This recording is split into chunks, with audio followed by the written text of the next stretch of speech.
We are talking about sex and marijuana. That's right, sex can be good, bad, funny, or sad. But a little toke before you poke can lead to better and more frequent orgasms and a more satisfying experience.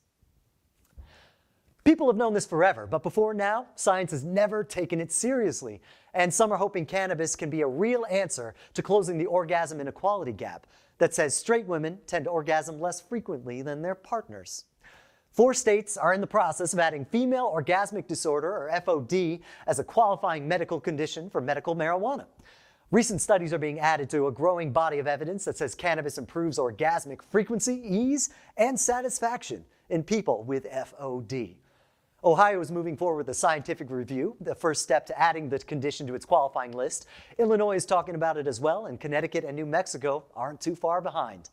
Suzanne Mulvihill, founder and executive director of the Female Orgasm Research Institute, says up to 41% of women worldwide suffer from female orgasm disorder, and she's the driving force behind the change. She says there's research dating back to the 70s that says marijuana before sex increases the likelihood of orgasms, or multiple orgasms, ease orgasm difficulty, and boost satisfaction. She even wrote her doctoral dissertation about it. Women who with FOD have more mental health issues, are on more pharmaceutical medication, Mulvihill said. They have more anxiety, depression, PTSD, more sexual abuse histories. It's not just about pleasure, it's about a human right. It's a medical condition that deserves medical treatment. Women with FOD have a complex reaction going on with the brain's default mode network, or the interaction between the thinking part of the brain and the emotional part. Cannabis can get in between those two and change up how they're interacting. It's also the idea behind a lot of psychedelic-assisted therapies. But it's a tricky conversation, she said. She said the general American public is as squeamish talking about sex as they are about cannabis. And while attitudes are changing, the research lags behind.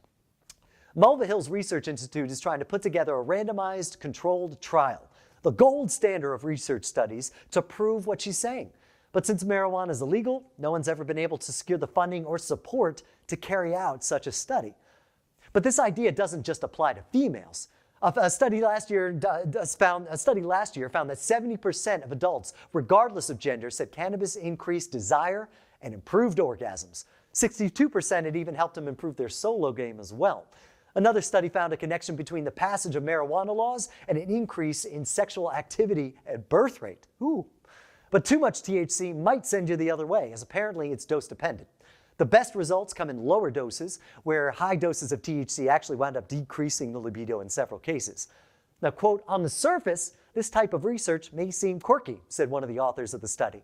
"But the psychological aspects of sexual function are all important to psychological well-being in sexually active adults," end quote.